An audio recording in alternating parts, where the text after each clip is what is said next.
Cisco Connect ประจำปี 2017 นะครับซึ่งก็ต้องเรียกว่าเป็นงานประจำปีของเราที่รวบรวมในส่วนของเทคโนโลยีนวัตกรรมแล้วก็สิ่งที่เราเชื่อว่าน่าจะเป็นเทรนด์เซตเตอร์สำหรับปี 2017 นี้นะครับทีมก็ชัดเจนนะครับเรื่อง Secure Digital Infrastructure แล้วก็สำหรับ Transformation นะฮะผมมั่นใจว่าช่วงปีที่ผ่านมาแล้วก็ปีนี้เนี่ยจะเป็นปีที่เราคงจะได้ยินคำว่า Thailand 4.0 ได้ยินคำว่า Digital Transformation ได้ยินคำว่า Digital Disruption กันมาเยอะมากนะครับเราเห็นในส่วนของยอดขายของ PC นะครับโน้ตบุ๊กคอมพิวเตอร์ที่ดรอปลงเราเห็นว่าการใช้หรือว่าการดูโทรทัศน์ซึ่งมีการวิเคราะห์มาแล้วว่ามีการดูโทรทัศน์เนี่ยปัจจุบันนี้วันหนึ่งโดยเฉลี่ยทั่วโลกไม่ถึง4ชั่วโมงนะ20ชั่วโมงนี้คือเราซื้อโทรทัศน์มาตั้งไว้เฉยเรื่องของการที่สื่อต่างๆที่เราเคยใช้ไม่ว่าจะเป็นหนังสือพิมพ์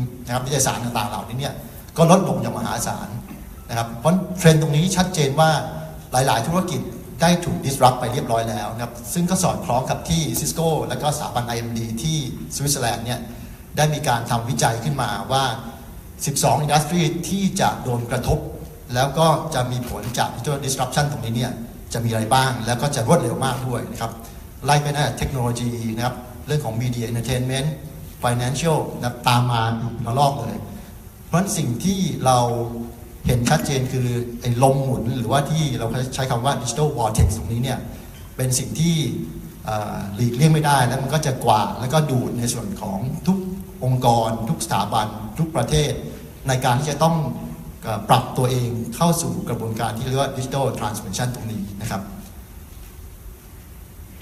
และแน่นอนนะไม่ว่าประเทศไหนเมืองไหนองค์กรไหนถ้าหลีกเลี่ยงตรงนี้แล้วเนี่ยสิ่งที่ตามมานะครับที่เราเห็นสไลด์เมื่อสักครู่ว่า4 ใน 10ขององค์กรต่างๆถ้าไม่ปรับตัวภายในอีก 3-5 ปีข้างหน้าเขาจะถูกเบียดตกอันดับนะครับซึ่งก็เริ่มเห็นความเป็นจริงตรงนั้นแล้วที่หลายองค์กรเริ่มที่จะถูกแซงด้วยคู่แข่งที่อาจจะอยู่นอกวงการด้วยซ้ำนะครับสิ่งนี้เป็นสิ่งที่ทำให้หลายๆองค์กรในบ้านเราเองเนี่ยได้ถือโอกาสนี้นะครับในการที่จะปรับตัวเองเราเห็นเรื่องของเทรนด์ที่ลดลงก็จริงแต่ว่าถ้าองค์กรไหนมองตรงส่วนนั้นเป็นโอกาสเนี่ยก็จะเริ่มเห็นแล้วว่ามันจะมี S curve ใหม่ๆให้เขาสามารถที่จะปรับตัวเองในการที่จะได้ประโยชน์จากตัว Digital Transformation ตรงนั้นนะฮะองค์กรที่เรานำมาเป็นตัวอย่างในวันนี้นะเพื่อเราได้มีโอกาสที่จะร่วมทำร่วมกับ BBC นะครับในการที่จะให้ข้อมูลแล้วก็ทำเป็น case study ขึ้นมาไม่ว่าจะเป็นกรณีของ K-Bank เอง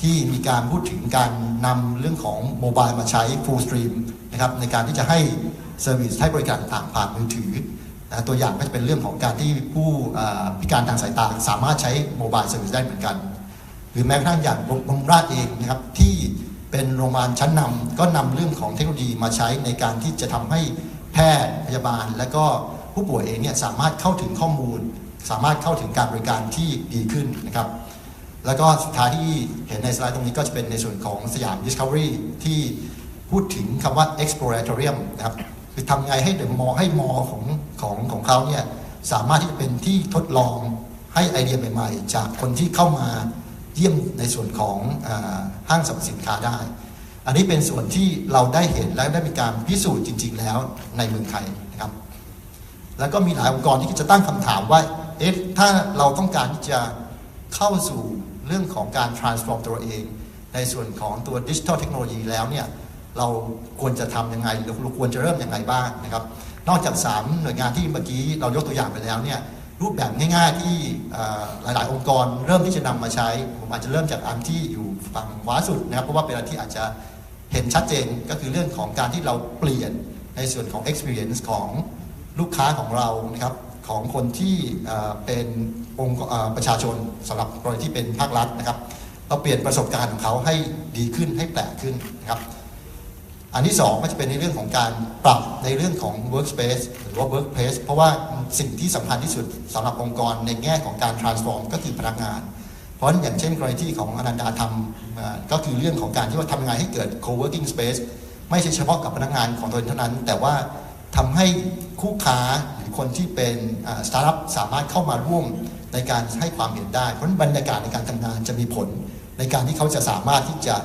เรียกว่า collaborate กันได้ดีขึ้นนะครับและอันที่อาจจะยากนิดนึงคือเรื่องของการที่เราบอกว่าทำยังไงให้เรา transform โดยการเปลี่ยน business model นะครับเปลี่ยนรูปแบบของการที่เราจะทำธุรกิจให้ออกไปในแนวที่แตกต่างอย่างสิ้นเชิงนะครับก็เป็น3รูปแบบที่เราสามารถจะเริ่มต้นได้ในการที่จะ transform องค์กรหรือว่าเมืองหรือว่าประเทศในการที่จะอยู่นะครับอยู่รอดได้ในช่วงจังหวะนี้นะครับและแน่นอนสิ่งที่ Cisco สามารถที่จะเสริมแล้วก็ช่วยได้ก็จะเป็นในเรื่องของตัว Digital Infrastructure นะครับถัดมาก็จะเป็นเรื่องของเทคโนโลยีไม่ว่าจะเป็นเรื่อง Mobility เรื่อง IoT ซึ่งเดี๋ยวเราก็จะมีเดโมข้างหน้าถ้าใครมีโอกาสดูในส่วนของ Jasper IoT จะเห็นเลยว่าหลายๆอย่างเราเอาเทคโนโลยีมาใช้ในการ transform รูปแบบที่เราจะให้บริการลูกค้าในการที่เราเก็บข้อมูลจากการที่ลูกค้าได้เข้ามาในส่วนของภาคธุรกิจของเรานะครับเรื่อง Analytics ก็เป็นเรื่องที่สำคัญมากแล้วก็สุดท้ายก็เป็นเรื่องของ Cloud เพราะในส่วน Cisco เองเนี่ย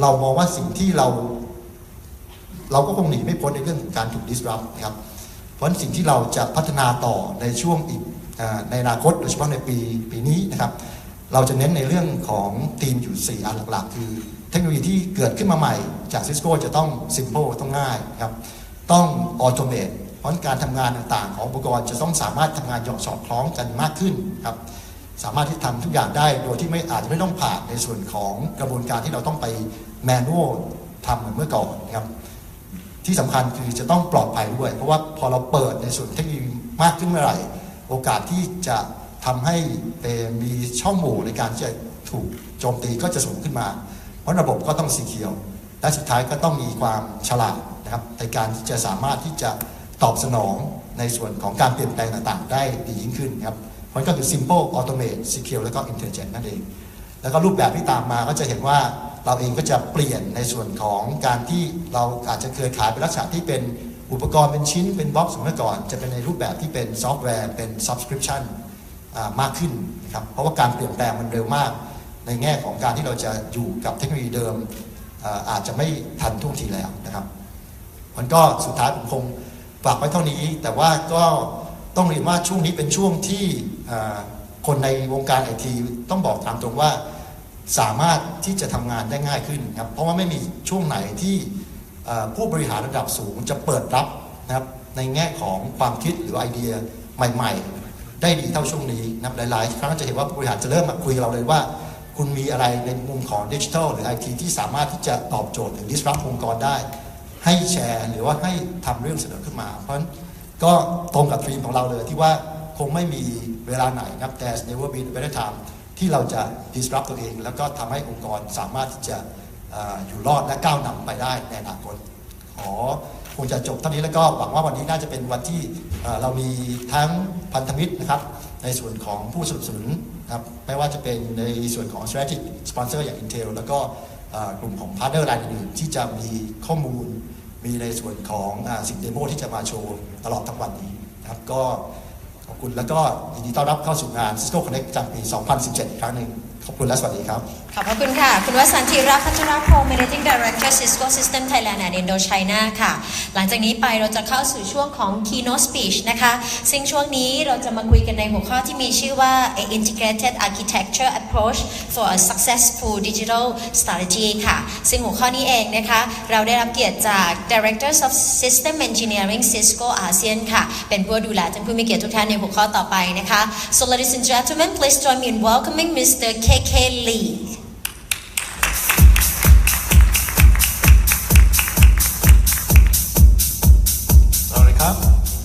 Good morning, everyone. First of all, on behalf of Cisco Systems, thank you for deciding to spend your morning with us and certainly a whole day with us, we hope. We realize that you have a choice of deciding what you want to do today, so we are really happy that you are here. Today is about digital transformation. It's about digital disruption. You're going to hear about a lot of technologies that is going to help you in this journey. Cisco as a company, we are very comfortable with being disrupting others, because that's what Cisco is all about. That's how we were founded. That's how we believe that technology will change everything. And we have this ability somehow, because of our background, to somehow look around the corner of what is going to happen in the technology world, in the marketplace. Right? A good example is, I think I've been in Bangkok a couple of times, working with some of our customers like yourself. This slide was built in 2012. And I think some of you would have seen it, in the previous Cisco Connect event, or maybe I may have visited you. At that time, we already know that the world is going to be powered by cloud. The world is going to be a mobile-first world or a mobile-only world. That was back then, 5 years ago. We also know that it's going to be powered by multiple cloud, hybrid cloud.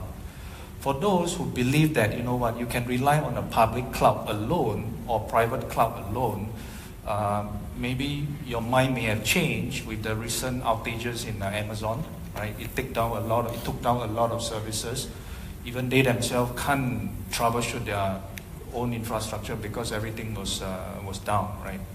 So I think that incident would probably justify why the hybrid cloud is a serious consideration that you should be pondering about, right? And at that time, we already knew that the world is going to be operating in this manner. And that is how it drives Cisco as a company in the area of investment, in the area of what we think technology should be down the road. All right? And at that time, we know that the world is moving very fast. We probably didn't expect the effect of this to be so pronounced, right? And the effect is, of course, like what Kun Vatsun has mentioned, right? The effect on the various industries that it created, right? We know that after studies, right, 40% of the top incumbents will probably be gone. To give you a feel of how intensive this disruption is, right? I gathered some statistics. Right, this is just on the financial technology alone. Right, there are currently 2,000 startups attracting about 60 billion of funding in the area of R&D, doing research, doing development, harnessing the latest technology to solve a problem in the banking world. Right, in 16 categories.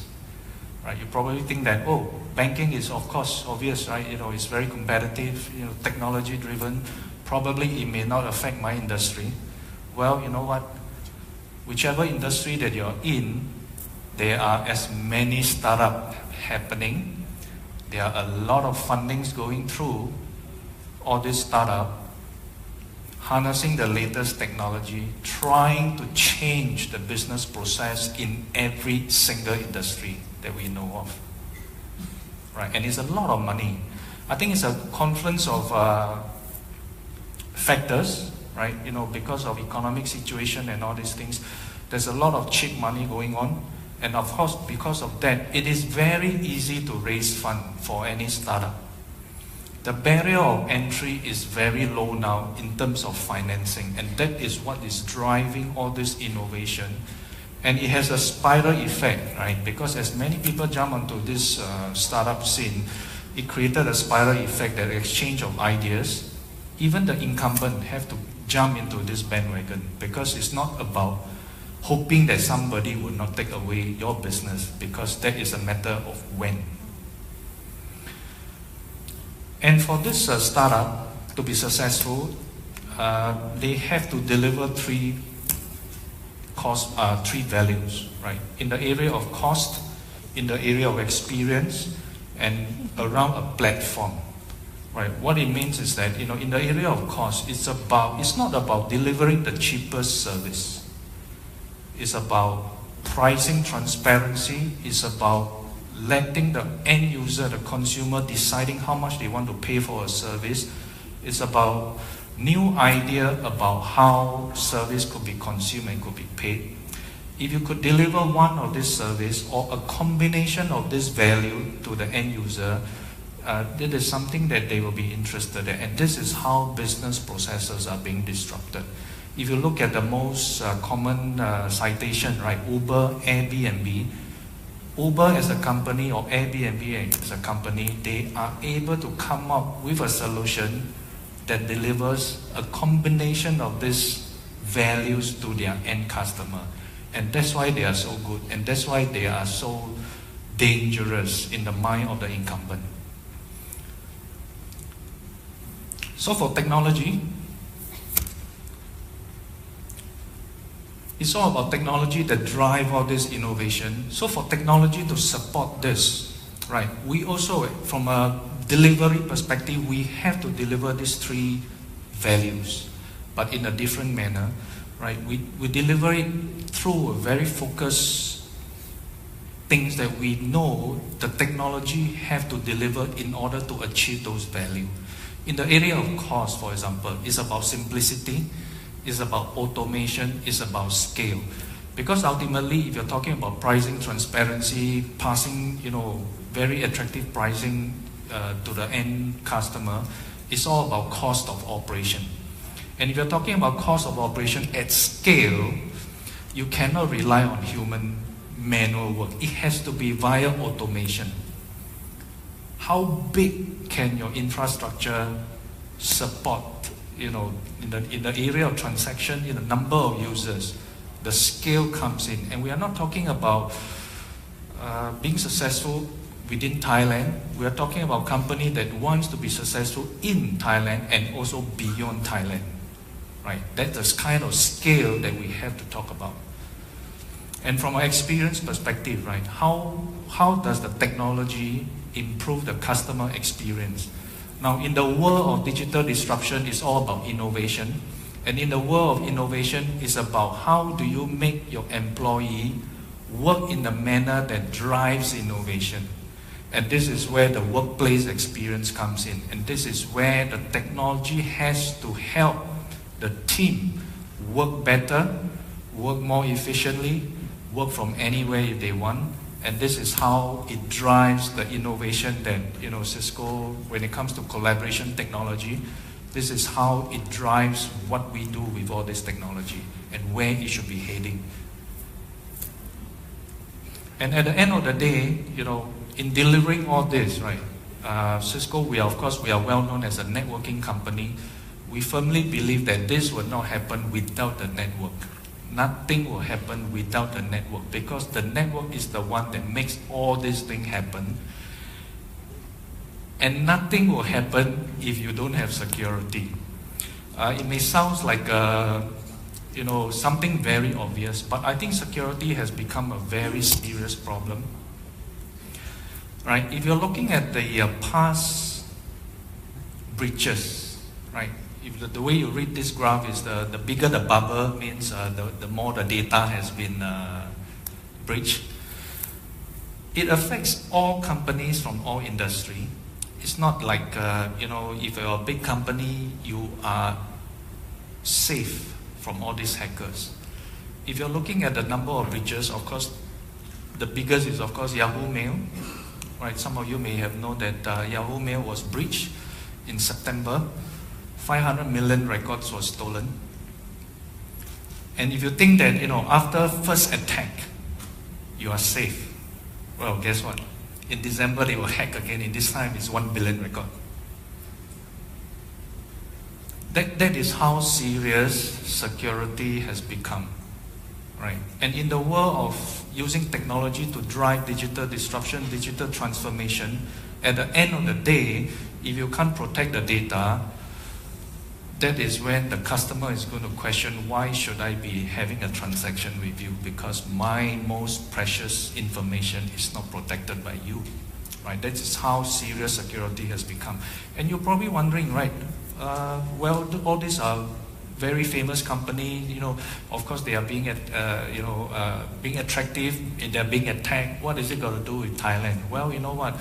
Guess what? This is the statistics of the kind of attacks that we're seeing. Right? There are websites that collect, this is from Hackmagarden, that tracks the type of, the amount of traffic that we're seeing in the cybersecurity world. In the cyber attack statistics, these are the countries that is seeing activities And you know what? Thailand is actually in this map. This is one map that, as a country, I don't think we should feel safe, feel good that we are on this map. And the activities that make Thailand on this map is hacking. Right? So actually, as a country, we are seeing a lot of activities that's happening here, which, in my opinion, is not something that we should take it lightly. Right? Now, you probably think that, but you know what? I thought we have the best firewall. Right? A lot of customers we speak to, when you talk about cybersecurity, the first thing that they come to think about is that I thought I have the best firewall, I should be safe. Well, you know what? You have the best firewall, but I have the best weapon against a firewall. The best weapon against a firewall is a thumb drive. I can plant a malware, I can put it into the thumb drive, and I can ship it into a company by just pretending that I'm visiting you. I'll just drop this thumb drive on the floor. I'm very sure there's a 50% chance that somebody will plug this thumb drive to their laptop. The percentage will increase if I put something interesting, HR, confidential. Oh, wow, maybe something I would like to go see, right? Or maybe, you know what, HR, payroll, well, that percentage will go up to 90% because I want to find out how much my boss is paid. So in the world of cybersecurity, the weakest link actually is not technology. The weakest link is actually human curiosity. And that's why cybersecurity has always been a problem. My colleague Tim is going to talk about security, and I think he's a real expert. He will tell you exactly why it is so and what do we do with that. And that's why back to the integrated architecture approach, right? If you're talking about digital strategy, at the end of the day, it's about combination of technology, driving innovation, all right, changing the business processes. And over the years, back in 2012, we already know that this is going to happen. And over the years, through R&D, through acquisition, through partnership, through investment, we know exactly what are the building blocks that are required in this digital transformation journey. And we build them along the way, and we want to make sure that they work together in a very seamless manner, right? It's not about a collection of technology working in silo, but it's about a collection of technology working hand in hand to drive digital transformation. And you know what? Nothing will happen again without the network, without the security. So along the way, we have come to the conclusion that, you know what? Your biggest asset, your best weapon against cybersecurity is the network. The network is going to be your biggest sensor that you have. The network is going to be the best enforcer that you are going to have. And without this, nothing will happen. And you are probably wondering, why are you so confident that network is the most important? Well, you know what? The network sees everything. Nothing escapes the network. You could be a firewall, but you are only in the network edge. You are only in the data center. You're not seeing things maybe in other parts of the corporation. But the network is the only one that travels from end to end. It sees everything. It sees who is talking to who. It sees all the packet. Even during an attack, the network sees the attack itself. Right? And this is why we believe that network is the most important asset that you are going to have, and you have to be very, very good in operating it. Now, we hear about network as a sensor, network as an enforcer. And many customers I visited in Thailand asked, can you explain it in a simpler manner? What a simple manner is your phone. You probably receive a lot of unknown phone calls. Can you imagine you look at your call log and you see all these unknown phone calls? It is meaningless to you. It is very frustrating sometimes, right? All these unknown phone calls. Well, you know what? This is how a lot of us are operating our network today. And when you have this situation, what do? We ask for a caller ID service. Right? This is what caller ID is all about. So with caller ID, we begin to have call logging. With call logging, now you know exactly who is trying to call you, and the number of missed call per number now become very meaningful. So this is what visibility is all about. And exactly this is what network as a sensor is all about.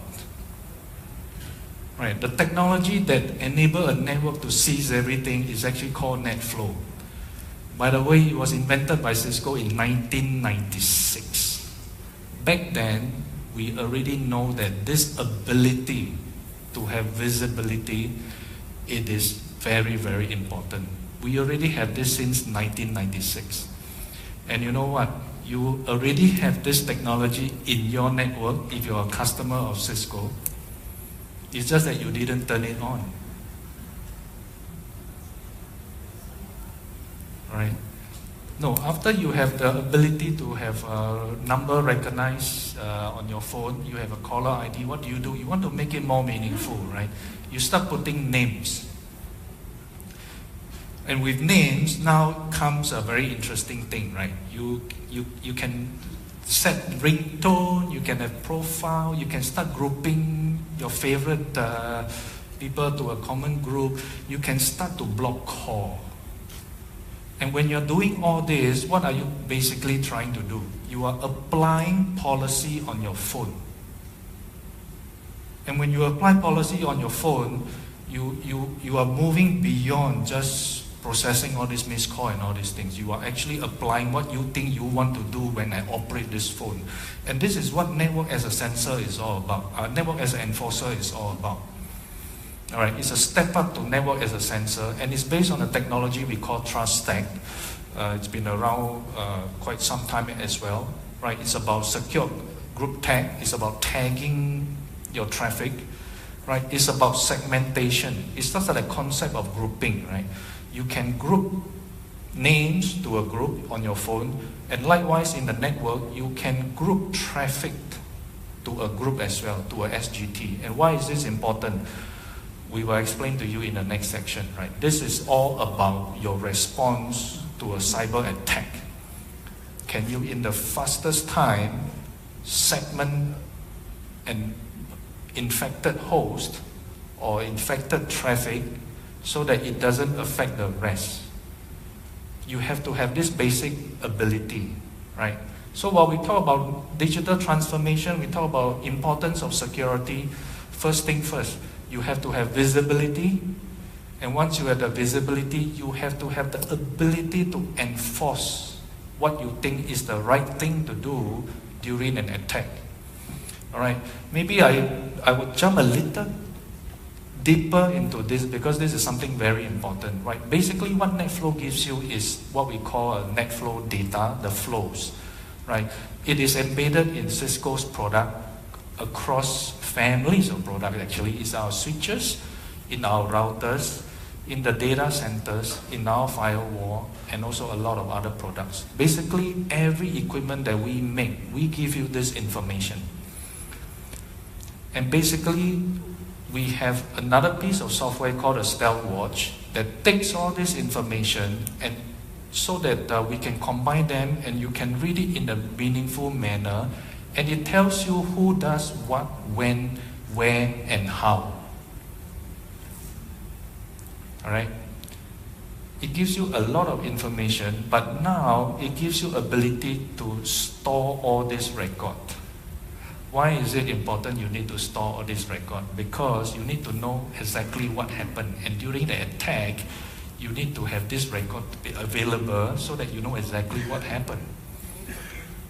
Right? So Stealth Watch basically gives you what we call data intelligence. In a normal day, you should know how your network looks like.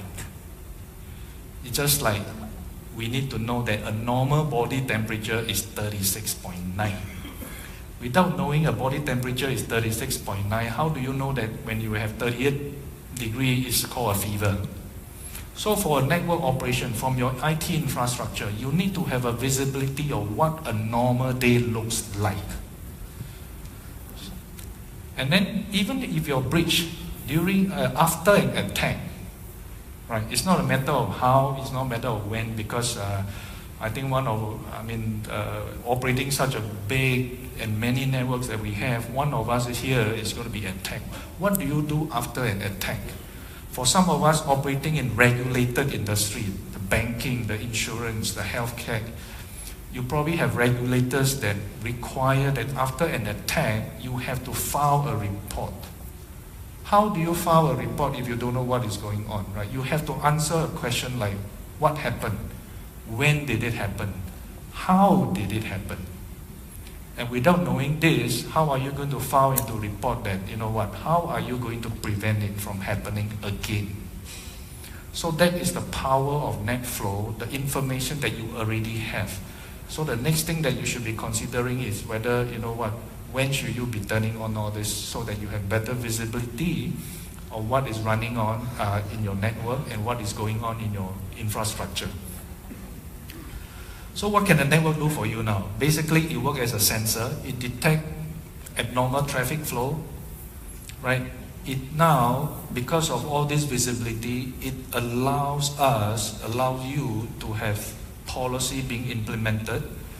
And you know what? You can detect a lot of things now. Because you have visibility, you can actually decide what is good and what is bad. As a sensor, it does this. But as an enforcer, what does it do? Right? It can segment the network.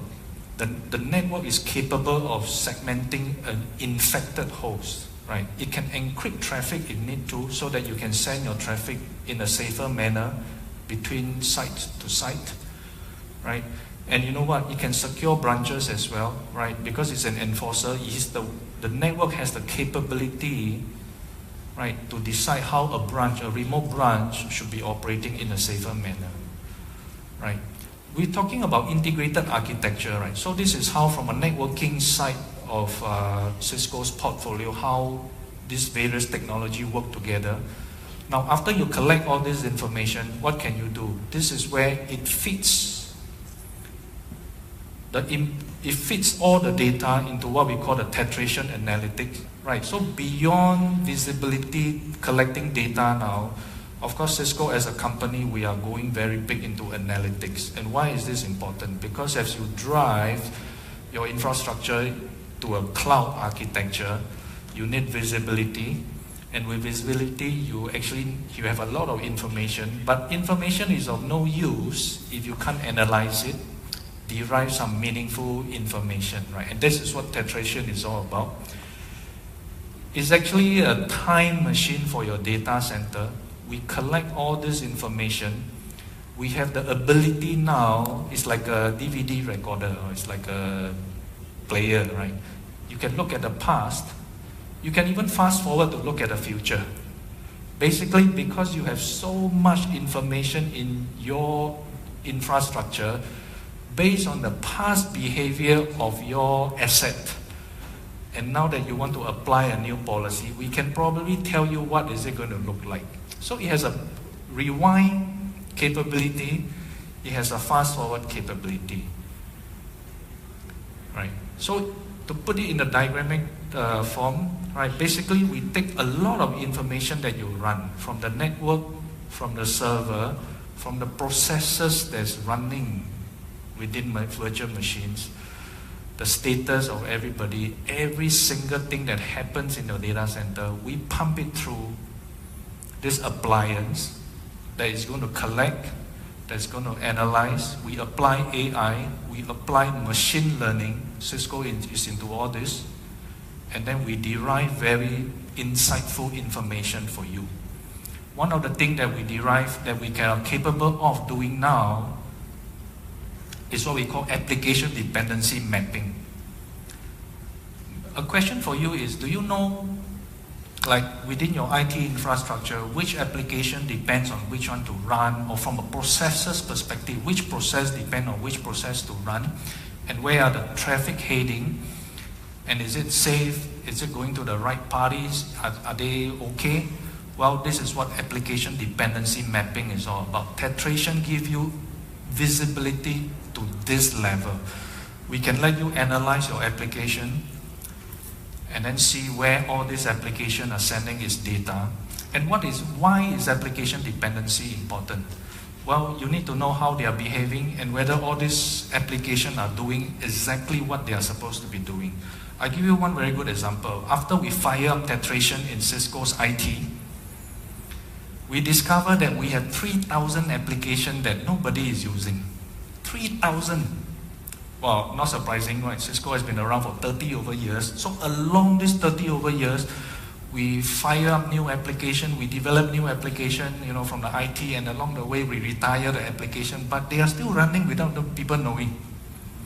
We retired 3,000 applications, and along the way, we start clearing off the hardware that was responsible for running these 3,000 applications.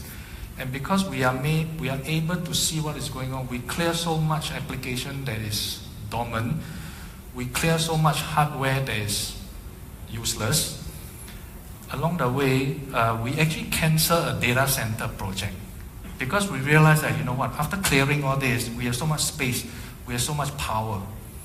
So actually, our CIO, because of this insight that he has, he canceled a 20 million data center investment. That is 20 million saved for the company.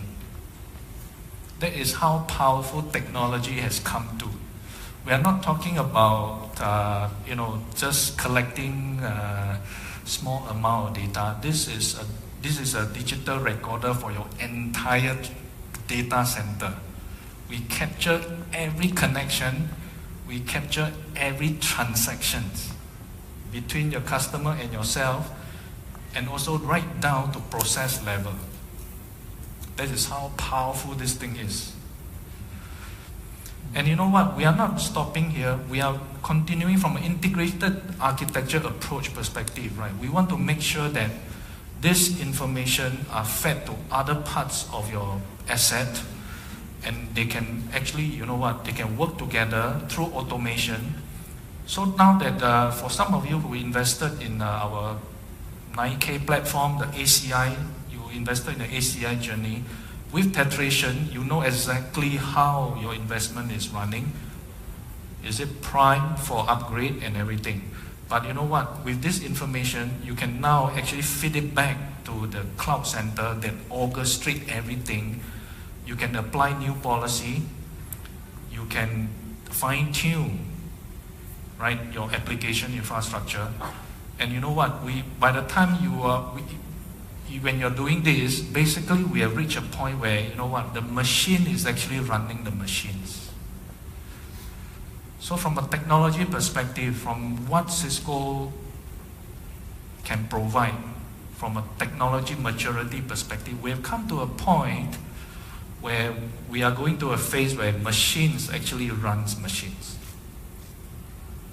Right? This is how Cisco has transformed, right? We are known as the router company, but not anymore. We are into analytic, we are into automation, and that is what drives all this technology that you're going to hear about this afternoon, right? We're going to have a lot of colleagues telling you about the new innovation, and all this comes from 5 years of learning and continue learning, with our customers. And it sounds a bit uncomfortable for some of us. It's like we are going into a machine world. But at the end of the day, digital disruption is about innovation. Innovation is about people. It's about people working together. And when we work together, we chat, we call, we want to use video, chat and all these things. We share information, we share files.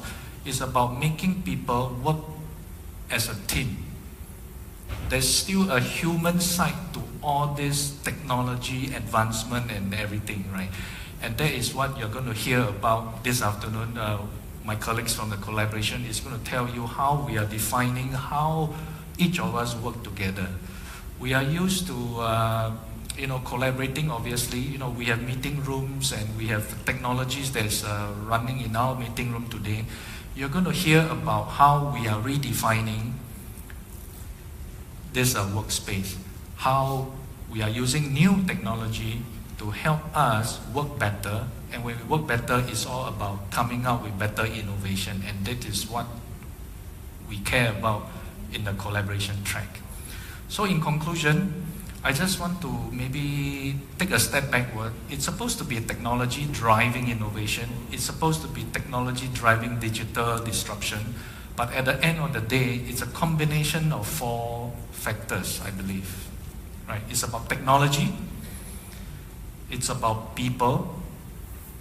Right? How does the people make use of the technology to drive innovation? It's about processes. It's about process governance. I think Kun Vatsun mentioned about governance. Right? It's about intelligence. Right? Because it's also because of cybersecurity, you need a lot of intelligence, what is going on and all these things. So if you can combine these 4 things and do it really well, then I think from a digital strategy perspective, I think we are on the right path. And you know, Cisco as a company, we have the technology, we have the people, we have the know-how. We've been doing this for the past 30 years, disrupting, you know, the SNA world, disrupting the PBX world, disrupting the data center. We are really good in this. So, you know, thank you once again for choosing Cisco as your partner. And we hope, you know, you make use of our intellectual properties in your journey in digital transformation. Thank you very much. Thank you very much. Mr. KK Lee, Director of System Engineering, Cisco ASEAN ต่อไปค่ะเราจะคุยกันในเรื่องของ Security Imperatives for Successful Digital Transformation นะคะซึ่งสำหรับในช่วงนี้ค่ะ Security Solutions Architect นะคะของทาง Cisco ASEAN จะเป็นผู้ที่ดูแลท่านผู้มีเกียรติทุกท่านต่อค่ะ So ladies and gentlemen, please give a warm welcome Mr. Timothy Snow.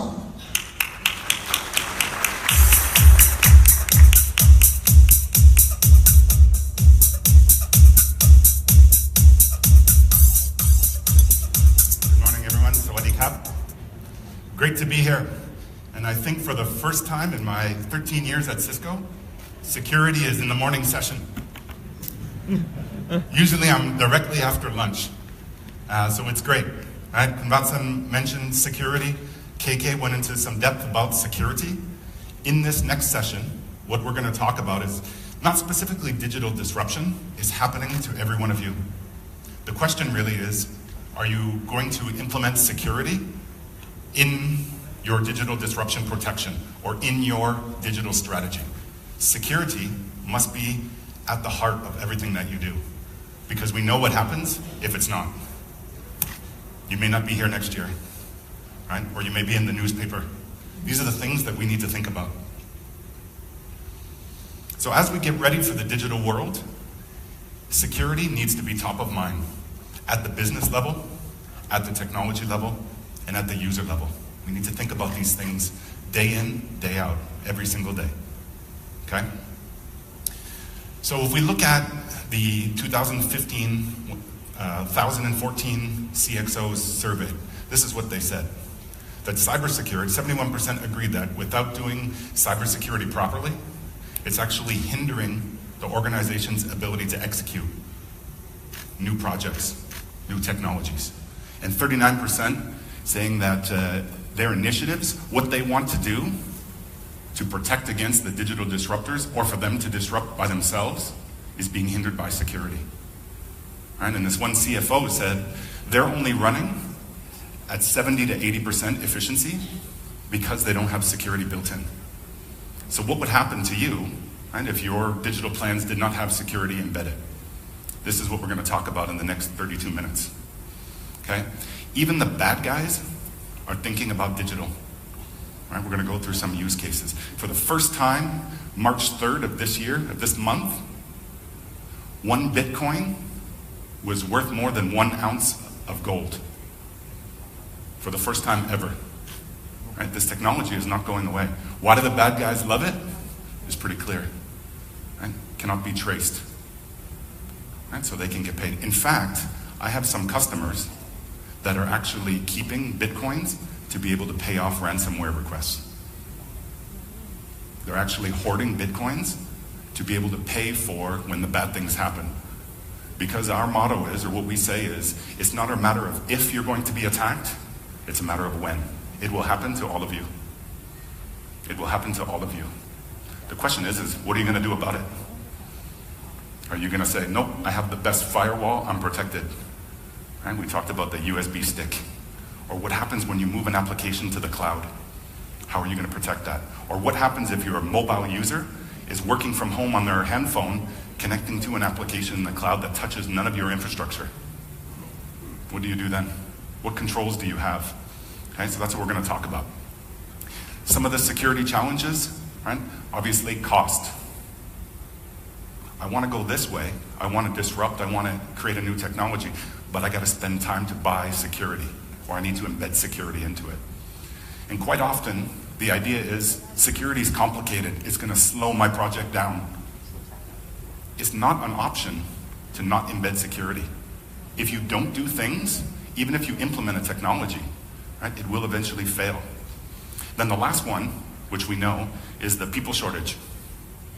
What happens if we don't have the right people trained on those products? Basically, they're useless, right?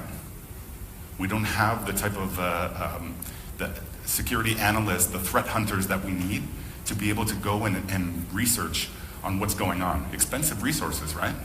So these are the main concerns, the three main ones.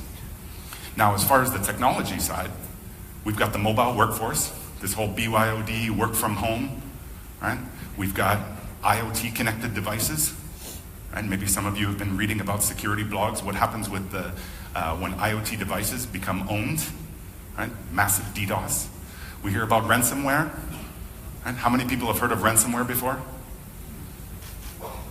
Yeah, lots of you. And if you're not familiar with ransomware, that's basically when you see that pop up that says, if you don't pay me, I'm not going to give you your data. Customers pay. Customers will pay, right? And usually if you pay, the bad guys will say, oh, by the way, I have something even more critical, so pay again, right? And then we've got this whole moving to cloud, and then the automation part. So many things happening in security, which is also why I have a morning presentation. Usually I'm the firewall guy in the afternoon, right? So it's great to be here. So what happens if we don't do security properly?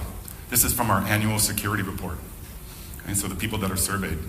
So 23% saying they lost an opportunity to disrupt or to protect against disruption. And 29% said when they were breached, they lost revenue. And 22% saying they lost customers, right? So if you're in retail and you lose your customer credit card database, right? Big things happen. When last time I was in the US, right? I looked at Target and I looked at Walmart and I'm like, which one got hacked more recently?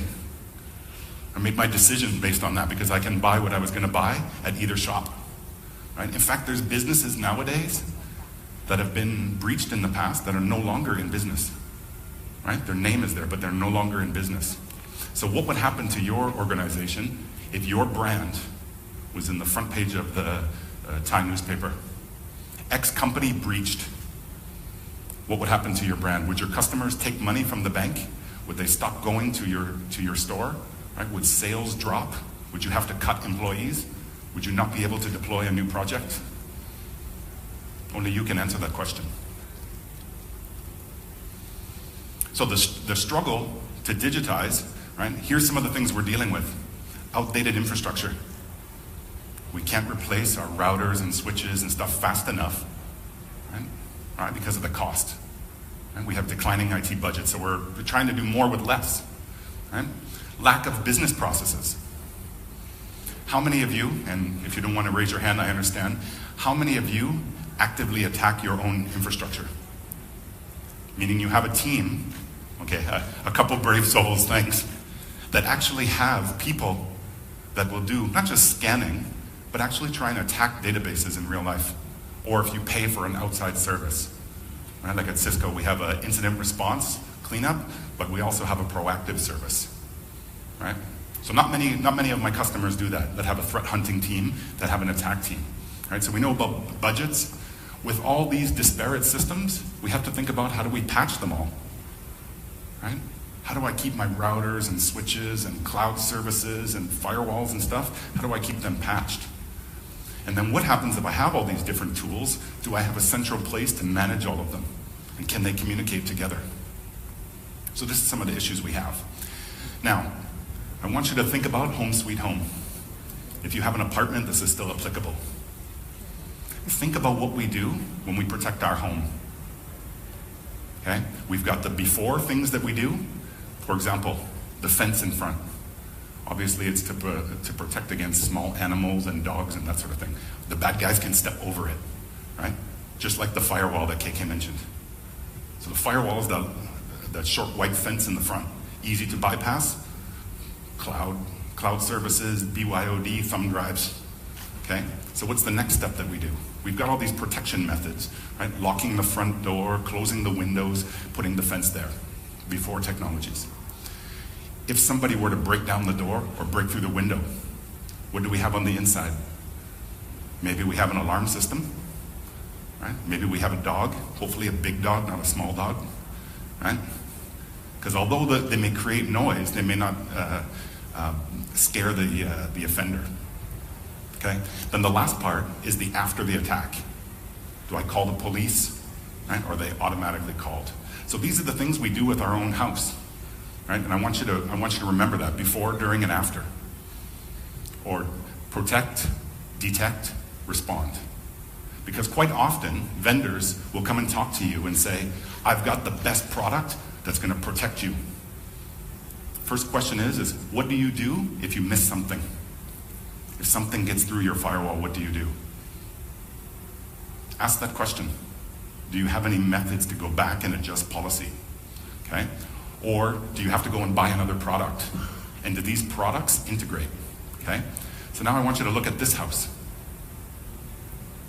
Okay? Hopefully your house doesn't look like this. Right? The problem with this house is when we have all these different vendors, firewalls and sandboxes and APT solutions and email gateways and proxies and all of this stuff, this is what we have. We've got a house with 50 different doors that we need to protect. And guess what? If you leave one window open, the rest is useless. And how do you make sure that all the locks are locked? How do you make sure the door is still standing, right? Or hasn't come loose? Or the weather, right? The sunshine or the rain has made the door flimsy. Okay? So we need to think about this. If this is your infrastructure and you've got all these disparate systems, where's the gap? Okay?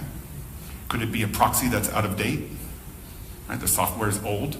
Could it be Telnet is allowed on your routers and switches? Right? Could it be a misconfigured firewall? Could it be a sandbox that's alerting, but nobody's monitoring it? What is it? Everyone has an open window, all of you. Even at our own homes, we always have a weak spot. So the question is, what are you doing after the breach to be able to detect that something's happening? So assume something is on the inside of your network. How would you detect it? You can't put firewalls everywhere. Right? You can't put IPSs everywhere, or you could, but it would be very expensive. And who's going to monitor those? Okay, so think about this part. When we talk about technology, right, there's a couple different areas that we think about. One is spam. Right? Everyone knows what spam is. I'm sure you all get some. Right? We're seeing, and we've got a couple different programs that we run at Cisco. We've got customers that submit information.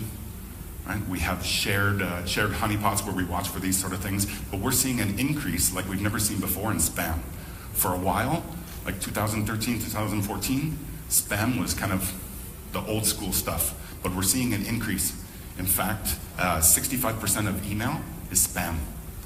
So right off the top, only 35% of the email that comes in is actually useful stuff. And in total, what we see from our global sensors, right? Tens of thousands of customers, right? Billions of emails a day, is that 8% is malicious. 8%.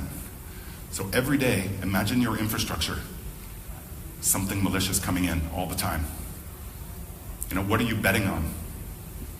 Are you betting that your email gateway is secure enough to detect every single attack, every single day zero that comes in? I hope not. Okay, I hope not. And the reason being is that, again, no vendor is perfect.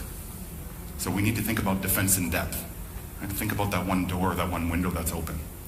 Next one, what are the bad guys using? Well, the bad guys, first off, are using cloud.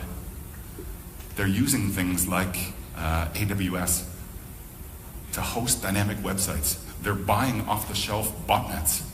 Systems that are already compromised, they're loading more stuff into it. It's easy. Just like we're digitizing, so are they. Okay? If we look at adware, right? If you've ever had a browser plugged in, like a search bar, right? We're seeing a big increase of adware infections becoming malicious, loading more stuff onto the endpoint. Okay. We're also seeing trends where it's not just network infrastructure, which is usually a small piece, right? Routers and switches and firewalls being compromised, right? Last couple of years, it's been all about the client. We're seeing now a big increase in server-side exploits. People attacking middleware, infecting database systems, right? Attacking web servers. Why? Because if you own that system, that's the one that houses all the critical data. Not just the endpoint, but that's the one that houses all the critical data. Okay? We're also seeing, as we decrease our time to detect, or we call it TTD. So how fast we can see something being malicious, the bad guys are evolving. So if this first one here is our time to detect, which is now about 6 hours, which means we can block the bad stuff for sure. Right? And if you look at some of the NSS reports, we're 99.7%. But the stuff, maybe like a day zero that we miss, that anyone misses, how quickly can I respond? If I see it in the network, the next day it changes, how quickly can I respond? Right now we're about 6 hours from what we measure. And that time is going down, which is good. We're aiming for minutes. Now the problem is, the bad guys are evolving. Today the exploit might be a PDF. Right? It may be something left on a USB stick in the parking lot. Maybe it's an email. Right? Maybe it's a new screensaver. Maybe it's embedded in a new patch of your ATM server or your database system. Right? Who knows what it is? The bad guys are really evolving. So as we decrease time to detect, they're evolving. They're time to evolve. All right. So let me ask you this. Who knows these guys? If you've got kids, you definitely know. All right, Tom and Jerry, 1940s cartoon. Okay, the reason I put this up here, this is us. This is us versus the bad guys. Some may argue that we're the mouse. Some may say we're the cat. I feel that we're the mouse. We don't have any teeth. We don't fight back, right? We're constantly running from the bad guys. So the bad guys got everything. They got size, they got weight, they got claws, they got teeth, right? So this cat and mouse game is the mouse gets caught and then somehow it gets away. This is what we're doing day to day. You're patching your servers, you're updating your antivirus, you're always playing catch up.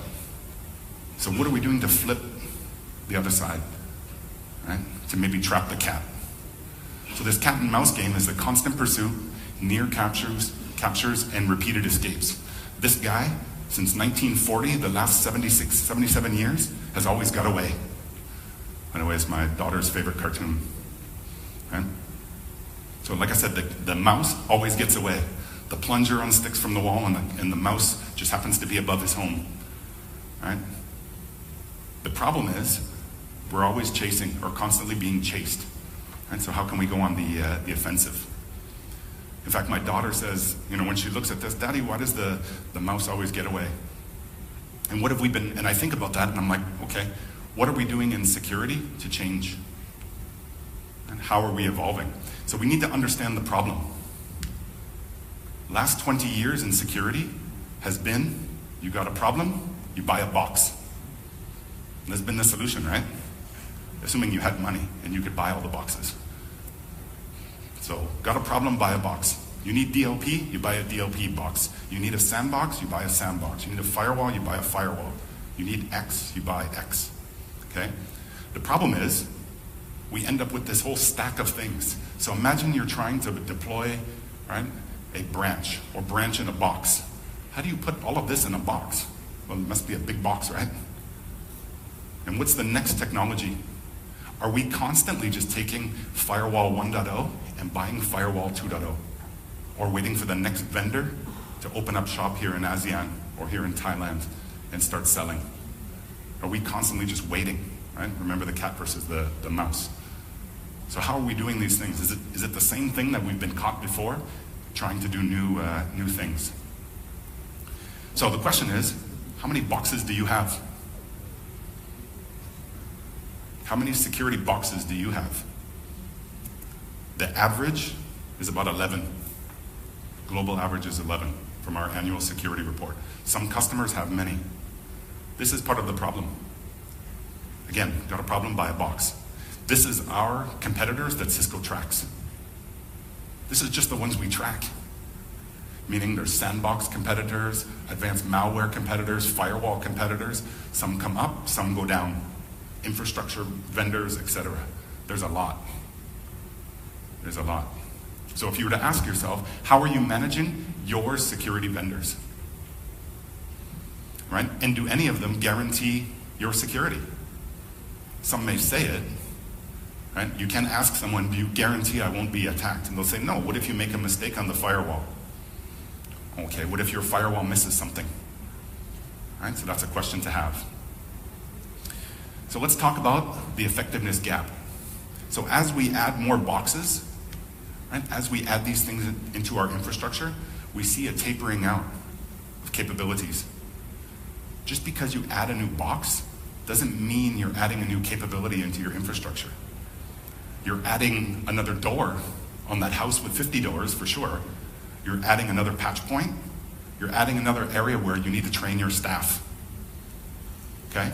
So we need to think about that. The more boxes that we add, we think we're getting capabilities, but in fact, we're getting complexities.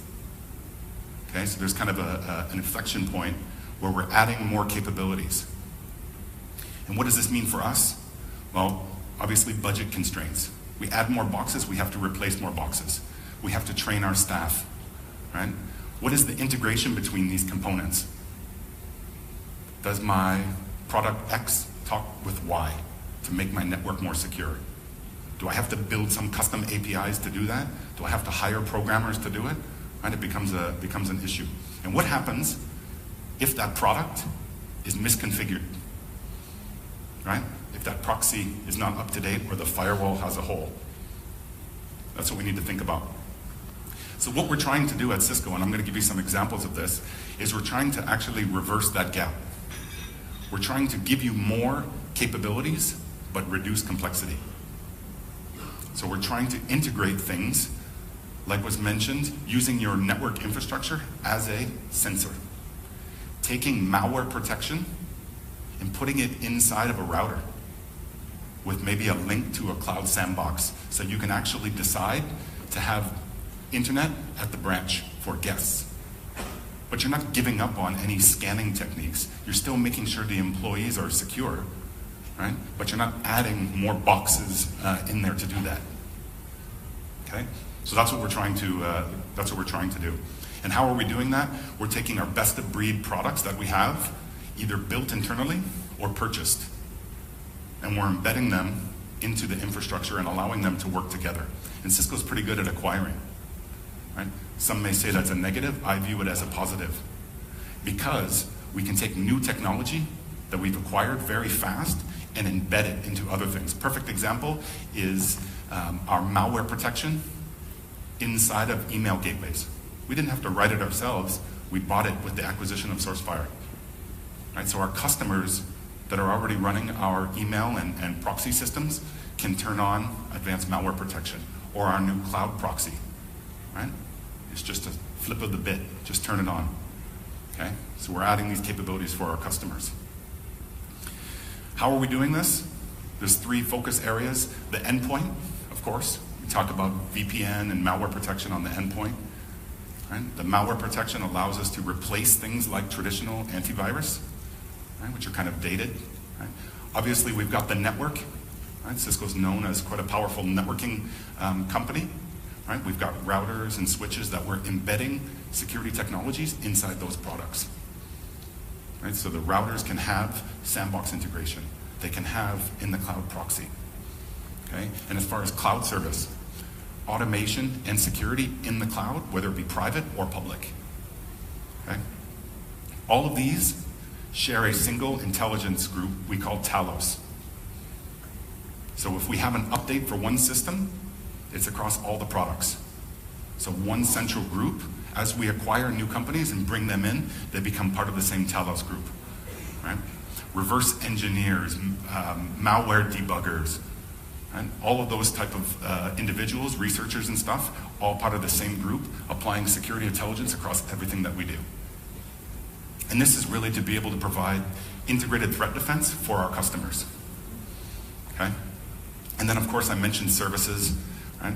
We've got incident response services, we've got proactive services, right? Optimization services, etc. So the idea is simple, open, and automated.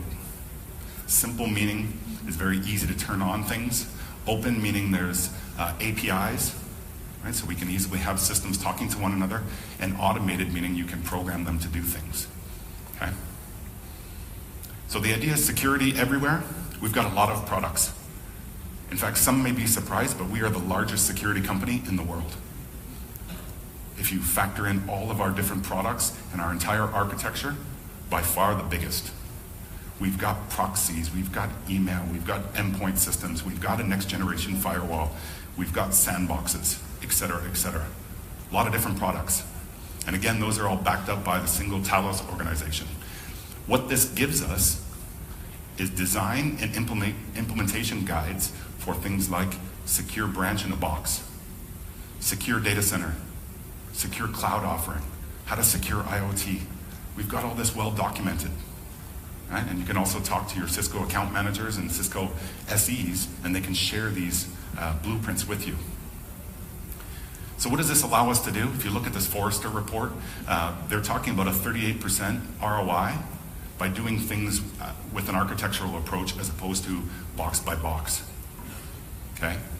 So a plus, an addition to the ROI.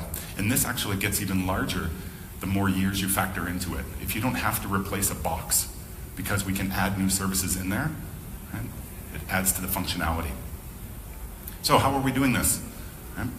The first one, we've got a product called ISE, Identity Services Engine. What it does is it provides the who, what, where, when, how as things connect into the network. Whether it be a printer, a contractor, right, a corporate asset, we know what is connecting into your infrastructure. This is important because you cannot protect what you cannot see, right? And when you look at the annual security report, 90% of customers don't know what's on their network, except for maybe those that say everything is part of Active Directory. But of course, not everything is part of AD, right? What we've also done is went beyond that, and we've been able to tie in with things like Metasploit or Qualys Guard, and we can now take information such as threat intelligence and vulnerability to information and say whether or not this device is allowed online. An example is maybe a branch manager who for some reason has Windows firewall turned off and they're missing the latest system patch, right? So they're wide open for an attack. We may not give them access to a particular system because of that vulnerability, right? You can decide based on the risk of that endpoint whether or not they gain access, right? So we can now segment the network no matter where that user goes, and we can take all of this information into account for our security policy. Okay, so that's one. That's the latest in ICE. Second one, advanced malware protection. I don't want to come and talk to you about dropping another box in your network. I don't want to be the AMP 2.0 or 3.0. I want to talk about taking malware protection and enabling in your branch router, turning it on in your proxy, enabling it in the cloud for when your users roam or they go home and work, they still get that service even when they're at home. So this is what we talk about when we say AMP everywhere. Integration with a cloud sandbox or an on-prem sandbox through all of these different products. Same service everywhere, right? Instead of just buying another box. This is just a service you turn on. There's the second one. Third one, right? Firewall, threat prevention, and detection. So we've got the traditional firewall, we've got malware services on there, we've got application visibility, and we've got all of these wrapped up in brand new, we call them firepower devices or firepower threat defense. So we take all this technology, put it in the same box. We can link it to the cloud proxy, and we can do all of that for you instead of just adding more systems into the network, right? So this allows us, in the firewall case, to be able to do before, during, and after. Even if we miss something, right, we can close up that gap, we can recommend rule changes, right, and we can warn you that, okay, something got through, you better take action. This host, owned by this user, is infected, okay? We can also tell, right, if we were to miss something, right, we can see the call home, we can see the symptoms of that host, right, through the firewall. Next one, using your network as a sensor, right? 1996 technology called NetFlow, right? If you own a Cisco router, you can turn it on, okay? So all we need to do, flip that bit, turn it on, and now we can get information. We can see users that are maybe copying more data than they ever have before. We can see command and control requests out to the internet. We can see internal scanning and reconnaissance. So again, it's important to have that perimeter, the firewall, the sandboxes, the IPS, yes. But on the inside of the network, what are we doing? The core of your infrastructure, maybe your data center, your branch, that remote location up country where you have maybe nothing or a very lean branch, 1 to 2 users. So you say, 1 or 2 users, I'm not going to buy this firewall, not many people, what am I going to do? Right? You're creating that open window in the house of 50 doors, okay? So why are we talking about breach detection, right? We should be talking about response, right? Not only are we the leader in breach detection, but we can now take that, if we miss something, right, because nobody's perfect, we can now take that and have a response. Meaning I can have my firewall, my sandbox, etc., talk to my network infrastructure in real time and potentially thwart an attack or to stop an attack in real time, right? Even if IT is at home asleep, okay? So this is what we do. We call it rapid threat containment. So in the middle, we have this ISE product, and on the outside, we have Cisco products, like our firewalls, our IPS. We have third-party SIM tools, or we have custom, right? So this is all open. Remember that simple, open, and automated. So whatever the system is can tell ICE, hey, I just saw something. Something bad just happened in the network, right? Let's take action. Maybe I stop the user from talking to the core banking system. Or I block access for just that one user to the HR database. I don't go and disconnect from the internet. I thwart that one attack, okay? So that's important to not just go detection and prevention, but being able to take action, right? Being able to respond in real time to that attack. All right, so in the next couple minutes, I just want to give kind of a summary. Here's what you can take away, right, that we've been talking about in this session. The key is to minimize risk. Number 1, get the board involved. It's not just an IT problem, okay? People, process, and technology. Quite often we focus just on technology. This needs to be a people and awareness problem as well, okay? If you're being disrupted and you look to digitization as the way out to survive, right, to keep your business alive, security must be at the very top level of that. Next one, measure your operational discipline. This means be proactive. Think about the things that you're going to do. Maybe you hire people that you currently don't have headcounted for to go in and do a risk analysis of what were to happen if this particular system was breached. What is my most mission critical? If you're in banking, maybe it's your core banking system, right? If you're in retail, maybe credit card database, customer database. If you're a school, right? Maybe it's the student, the grades server. Okay? Test that effectiveness. See what would happen if a system was breached, or how easy is it to do so. And then lastly, think about what you would do if that happened. So make an assumption that that system was breached. Can I fall back? not just backups, right? Can I fall back to another system that maybe is more hardened, right? What can I do? So we really need to think about this before, during, and after, or protect, detect, and mitigate, or detect, protect, and respond. This is the only way that we can minimize that risk, right? Think about that, the home sweet home kind of thing, right? Where you've got that outer layer, but what happens if something were to get inside? What would you do? Okay? What valuables you have inside your house, and what would happen if the bad guy had access to those systems? Okay? So Cisco is committed to security. I've mentioned some of the acquisitions we've made. StealthWatch, Landco product, right? SourceFire, right? We've got services acquisitions. We've got OpenDNS, which is the basis for our new cloud proxy. Okay?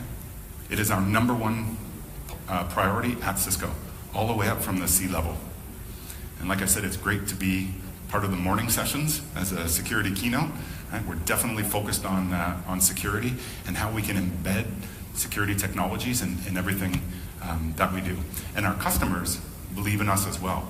So if you look at the Forrester report, 88% of the Fortune 100 companies, the biggest in the world, at least as far as US listed, believe in Cisco. They trust in Cisco. And so with that, I just want to, the last kind of point on here, simple, open, and automated, and think about that security life cycle and everything that you do. So that's it for me. 1 minute to spare. If you have any questions, I'll be in the back of the room, and thanks for your time, and enjoy the rest of your day. Kok-Keong.